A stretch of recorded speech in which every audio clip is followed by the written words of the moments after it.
Hello everybody, I'm Brady Volin here with the Lobby Observer and Full Court Press, and today we are here with the long-awaited Week 1 recap. We're going to get it started today with the first game of the Recball season. It was Team Henderson versus Team Nagy. Colin, you want to start us off with what you saw there? Yeah, big surprise here from Team Henderson. Just a sneak peek, they'll be moving up in the power rankings because they played very well this game, held Team Nagy Steinberg to only 31 points. And I thought Jay McCullough shined very well, had a really nice and one that I saw, and Brady Henderson made his presence known. Possible depoy candidate because he was blocking shots, he was everywhere, he was really good. I mean, yeah, it was an amazing game, big upset. I actually really thought Nagy Steinberg was going to win, but a lot of people didn't show up in that game. Yeah. Adam Steinberg, actually. One of those people was Adam Steinberg. We were talking some big game about him because he literally played school ball like 2 years ago. So we did expect a little more out of him. I'm sure that this is probably going to be the lowest of his lows. New season, first game. I would hope. So look for Nagy to rebound next game. But yeah, definitely a disappointing first week for them. Yeah. Adam Steinberg 4 points on over 20 shots. He was just missing layup after layup. Yeah, and we know Adam's better than this. And honestly, no one really had a big game for this team. Connor Agee had 7, but that's the highest score. Yeah, we need more out of Nagy as well. Yeah, I think that's about it from... I actually heard that Ryan Bentley got injured in this game. So did he really? Yeah. That will hurt them. Definitely. We'll have an injury report on that later, yeah. So moving down to Team Lombardo versus Team Last. Team Lombardo has been in my ear for the past 3 weeks talking about how... bottom four, and Michael Lombardo in particular. You're not a role player anymore. He's dropping 17 on the regular. That's very impressive for Michael Lombardo. I'm sorry. I personally apologize to you. So please stop. They ended up beating Team Last by 17. Weirdly enough, they were losing by 10 at one point. I think it was 20-10, and then they just went on a 17-0 run to end the half, and then from there it was just a blowout game. Huge and 1-3 from Michael Lombardo that everyone's talking about too. Yeah, I started that game too. Michael Lombardo could run 1, 2, or 3. He's just that good, and he got to the line a lot. He had 2 buzzer beater threes actually. One at the end of the second, one at the end of the third. It was pretty nice to see. So, do we think he's a 17 points per game type of scorer, or is that just one good outing? I mean, it's definitely a possibility. Yeah, I can't really say anything because I know if I say anything, I'm going to be crucified for it. So sometimes you have to make some takes, though. Yeah, I think this could be towards his ceiling, but that being said, I think he's still going to be a very good Recball player. But, I'd agree with you. Yeah. Also, shout out to Bossum and Tommy, both putting in double-digit scoring efforts, which is really good to see from a team. To have 3 double-digit scores is always a good sight. From Team Last, they're a very fun team to watch. They're almost like a meme team. I heard somebody say flop or fish, something like that. You got a technical foul. But yeah, I didn't get the numbers, the actual names for the leading scorers because Team Lombardo did not put them in. But number 30 had 8 points and number 20 had 7. So please comment below if that's you, because I'm not sure who that is. I know that Brendan Martin is 34, which means he didn't score 7 points. Yeah. Yeah, and I know Owen Last was a pretty good shooter. He had a lot of points, so it could have been him. Yeah. I'm pretty sure he's actually number 20, but I'm not. Don't quote me on that. Okay. But I actually got to watch some of Team Last in Monday night's game. They missed a lot of layups. They definitely got to work on some layups in practice. That's their biggest weakness, I would say. Yeah, and especially with 2 big men. Well, more than 2 big men. Yeah. They need to... Luke Hadley needs to stop fouling kids. Yeah. He got fouled out pretty quickly, I heard. Coming down over the top of people when you're 6'4", you don't need to do that. Can't be doing Just put your hands up, man. Just put your hands up. You need to work on who's running what position, too. Yeah. Just a fun team to watch. Yeah. Very fun team to watch. Yeah. And play, I assume. Yeah. I do want to move on, though, to Team Pashota versus Team West McDermott. Team Pashota ended up winning by 22. I'm not going to say I saw that coming. I did think Team Pashota would end up winning just because Brendan McDermott was out with a calf injury, I believe, from hockey, because he was great and saved 2 shots at the end of the game. So shout out to Brendan for that. But that took you out of the rec game, and that took your team out of the game as well. Jake Ritako, 32 points, chirping the bench the whole time, talking to Theo, who wasn't even playing the whole entire time. It was so fun to watch. That's the energy we love. That's the energy we need from Recball. A little too much energy sometimes, but it was just like so fun to watch. Jake Ritako, MVP. Sorry that I didn't say that in the first few episodes, but yeah, you definitely earned that respect. Yeah, he cooked us. I'm not gonna lie, Jake Ritaka. And another surprise from that game was Thomas Cashman grabbing a lot of boards. Like he put up a good amount of points. I think they just need like one more competent player for that team to really succeed besides Cashman and Ritaka. Yeah. Yeah, and I heard Max Dulé had a pretty good game too. Yeah, he was pretty good Thomas as well. Cashman, just very good offensive player, good all-around player. Both of them, Thomas Cashman as well. Mm-hmm. I mean, yeah, I think Jake Ritako had an amazing game. I think he has a real chance of MVP. I didn't see this coming, but 32 points from anyone is crazy. I lost $10 on a bet to him because I bet that he would score under 25. And That's a good bet for you. Yeah. I would have taken that if I was you as well. I don't want to not shine any light on Colin West. Great performance, 22. He was splashing threes, trading with Jake. garbage time. Just it doesn't matter. Just wasn't enough. Andy C. I'm not sure how to. Suniglia. Andy Suniglia, yeah, he was a pretty good player Andy for you Suniglia. Yeah, guys. he dropped 10 good as role well. player. Look for Cooper Hagan to have a rebound game. I think he had 3. He had like an and one 3. He had 3. But that's not gonna. He's not gonna only drop 3. That's gonna go up 100%. That's his worst performance of the season. Yeah. I'm pretty comfortable saying that. I'd agree with that. I will say Mikey Koo also splashing threes that game. He's a really good. He's a really Underrated good player. for us. All right. Got some good role players in the team, I think, Yeah. for sure. Yeah. Moving on to a very, very good game. Team Tam versus Team Collins. Team Tam was without Ayush, who was their second best player, and Team Collins was without Collins, who was their probably best player. Yeah, I'd say Wilt is their best. Yeah, and it ended up being a great, great, great game. Team Tam took it by 2 points. Wow, say that 10 times fast. Sean Tam had 20 points. KK Nunes had 12. Amir had 10. What a well-rounded effort from the team. Good balance. Love to see that. Yeah. Kevin Nunes jumping out of the gym Yeah. on the layup lines. KK Nunes earned his nickname of 2K Nunes because he just plays like a 2K player, bunch of spin moves. He was like this close to Yaman in warm-ups, which I would have loved to see. Yeah. But, like you would look away for a couple seconds, then you just hear the rim like making huge noise, and it was KK trying to dunk, and it was hilarious. I would say he's like by far the most entertaining player in Yeah, Recball. I'd say I so just as love well. watching him play. Very fun to watch. Interacts with the crowd a lot, which is always fun. Also, want to shed some more light on Sean. Every single time he was on the floor, it felt like they were just like not the same team. Like they were just so much better when he was on the floor. And I can't even imagine this team with Ayush because him and Sean have a great thing going between them too, where they just like really know what each other are thinking during the game. And Mokil Neer, Tito, my boy, wasn't even on the scoring sheet, so that's like a dangerous sight to see. That Tito didn't even have like a top game, and they still were able to beat. And correct me if I'm wrong. This is the team Collins. that Taylor's coaching, right? Yes, so Taylor's yeah, they coaching, definitely yes. have that. Yeah, Just a good. Taylor even bought a overall. whiteboard for this Yeah, game. I saw that. Yeah. Taylor was a great coach. He was taking it so serious. You Yeah, love to see he loves it. Standing the entire game. Like, you love to see it. Taking after Coach Willar, I'll shout him out for that. Yeah. Same whiteboard, so yeah. I mean, yeah, I showed up to that game a little late, and I saw Kevin drop at least like 6 in a row. He was actually, he was way better than I thought, coming from a soccer season. Yeah. I thought he was going to be more of a soccer player, but I think we all did. But, yeah. Anybody want to talk about Team Collins a little bit? I mean, Eli dropped 13, Kevin dropped 16. Mhm. That's pretty good right there. Eli's just a really good player. Kevin, we obviously know he's a really good player, so Yeah. no surprises there, really. I think Eli easily could have had like 20, 25 if he made a couple more layups, which that will come in time. Yeah. He's just got to get some more rec experience. It's a little different than school.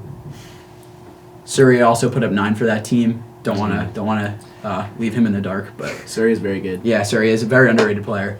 Going down to Team Townsend versus Team Barry. Barry put up the worst performance of the week as they only scored 29 points, and 11 of those points came from Dez, 9 from Michael, Big Mike Washer. Well, I don't know. Yeah. I just call him Big Yeah. Mike because Yeah. not really sure. And then Sean Barry put in 6 as well. This is like, I don't really know how this team's gonna work going forward because I think like Desmond and Mike both need to drop 20 for them to like actually win.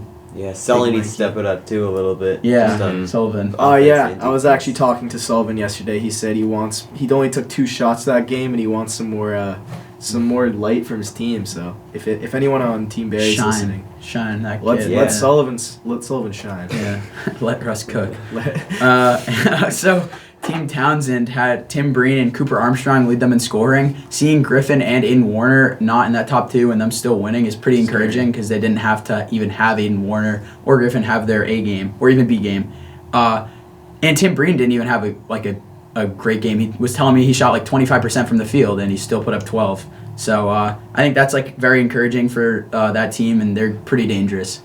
That brings up a good point about Aiden Warner. I learned last night that he actually plays school ball for Worcester Academy. So do we think that's cheating, or do we think it's just good fun? Because there is a rule that if you play school at Westborough, you can't play rec. And Aiden... He's not playing for Westborough, so... I think it's good fun. By the book, it's not cheating, but it's a little bit of cheese, I would say. A little cheese. A little bit, yeah. A little ched. Yeah, but also Nigel wasn't even playing in this game, and he's a good player too. So I think that just overall, Team Townsend's set up for a good future. Yeah, definitely. For the rest of the season. Moving down, unless anybody else has something to say. No. All right, moving down to Sullivan versus Meyer. This was a great game. I wish I could have been watching this because I heard there was a lot of trash talk, and I think that is so fun. Team Sullivan is scary to play. I've heard from a few of the Team Meyer teammates, I'm not going to name any names, that they were absolutely petrified after the game who they found out who they were talking to. Again, it's all fun games. That player, don't worry, it's not that deep. But Hayden is gross. He dropped 18. Luke Sullivan had 13. Great supporting cast from them. I would like to see them get their teammates, other than those 4, involved a little more because I feel like they are all very ball dominant. And yes, it does make sense, but after all, it's trying to have some fun. But in a close game, I can see why you'd ball hog a little bit. But yeah. I think Hayden's like a serious MVP candidate because he could have put up way more than 18. And like this team just shares the ball a lot.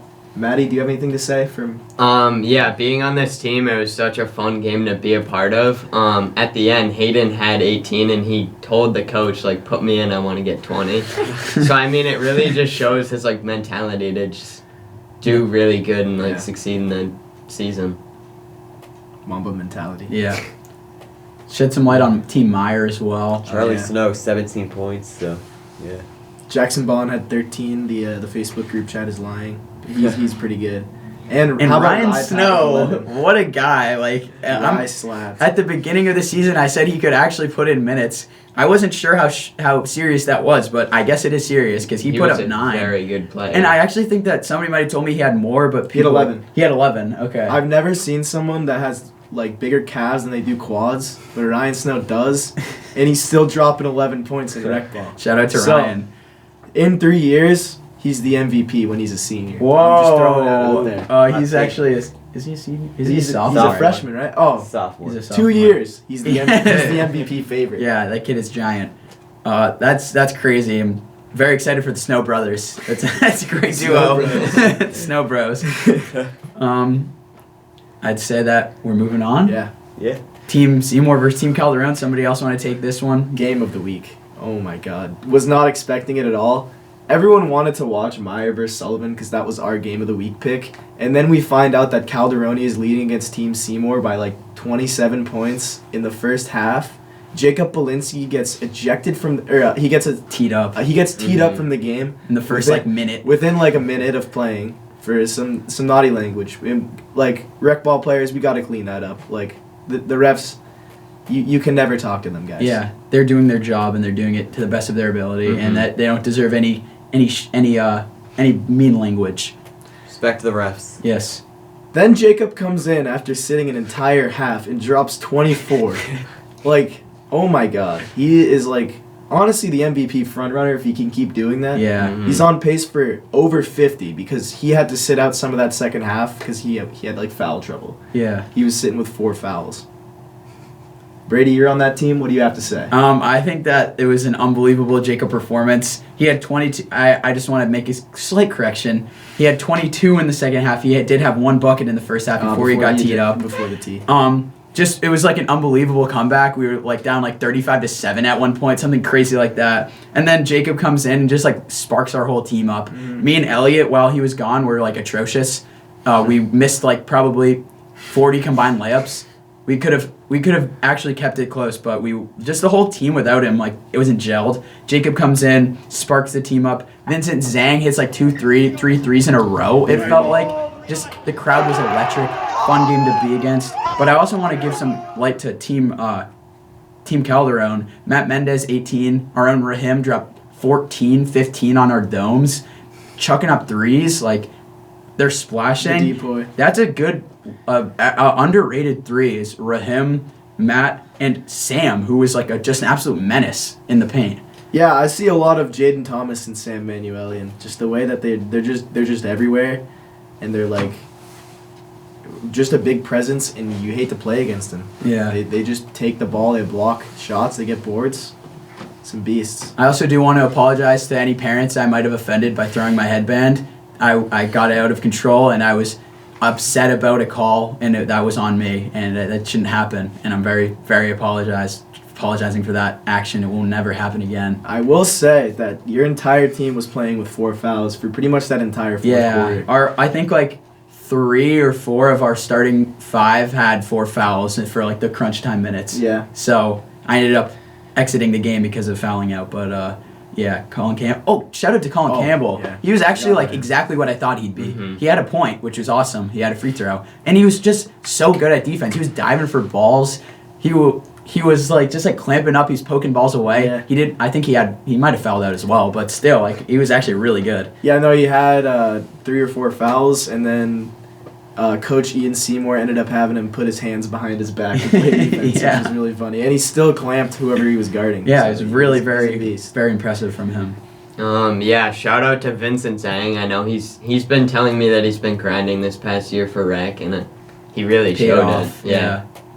Yeah, shout out Vince. Shout out Danny Tesoro. He's like kind of flew under the radar as somebody who like was very good at defense. He grabbed a lot of boards, and I think like he really sparked our comeback because within like the last 30 seconds he hit a 3, and that kind of like put us in double digits. So like we were like, okay, we have a chance, and then from there it was all over. Sorry, Rahim.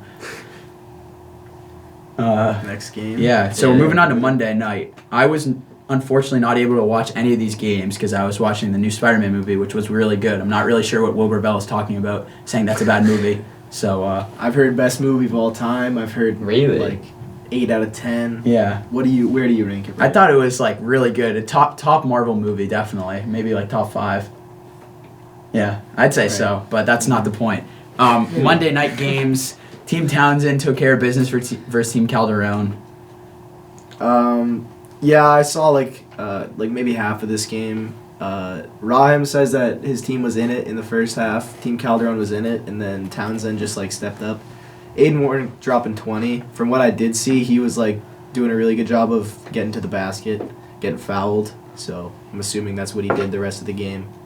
But yeah, that's what we all expected. Townsend's like a top 3 team. Yeah, took care of business better than Calderon Team is Seymour, not. that's for sure. Yeah. Yeah. Yeah. I mean, it's always rough losing by 25, but I mean, this was expected. Yeah. Yeah. They put up a good fight versus Team Seymour. I thought that maybe this was a sign, but I think this is more of a sign for Team Seymour that they're maybe not as good as we thought because Team Townsend didn't have a problem. Yeah. And we ranked them similarly. That shows a lot, right? So, a lot go down 27. A lot of that is true. A lot to prove for Team Seymour. A lot to prove. Let's move on to the next game, which was a lot closer than we thought as well. Team Collins versus Team Last. Collins ended up pulling out 50-41, ended up winning by 9, which was led by the Brendan Martin train, had 22 of the last 41. Let me just say that Brendan Martin's NBA comparison is Sean Marion, if any of you guys have ever seen him shoot. Yeah. Some of the worst form I've ever seen, but that goes in. And it's like a laser shot too. I've never seen it before. He banked in 3 threes and like swished like 3 more. He was like wetting up, and he was just like, I've never seen anything. If it like works. If it ain't broke, don't fix it. Yeah. He's just a good all-around player. He can do everything. And just seeing him shoot like that, 22 points, like Brady said, that's impressive. Yeah, for he that team. just needs some scoring help. Yeah, this team's just it's fun, really fun to watch. I mean, Ethan LaJoy is also a good shooter too. Owen Last as well, like I mentioned earlier. And I will say Ian Kim was also wet from deep. He was looking really good, and Eli also looked very good. And Kevin Shue with 15, that's pretty expected. Another key point from this game is that Will Collins played Recball. He got in the last 30 seconds just to hold the ball and get in and say he played. So let's hope that that's some good trending news. Will Collins back. Maybe returning. Back. Yeah. That's the clickbait for this episode. Yeah. Unless anybody else has anything to say, I think that just about wraps up this episode. Yeah. Mm-hmm. And everybody, I hope you enjoy your winter break. It'll definitely be like a nice, relaxing, fun time. And then we're back to Recball every Wednesday. Stay tuned. I'm Brady Volin on behalf of Full Court Press. Thank you for watching. Peace out.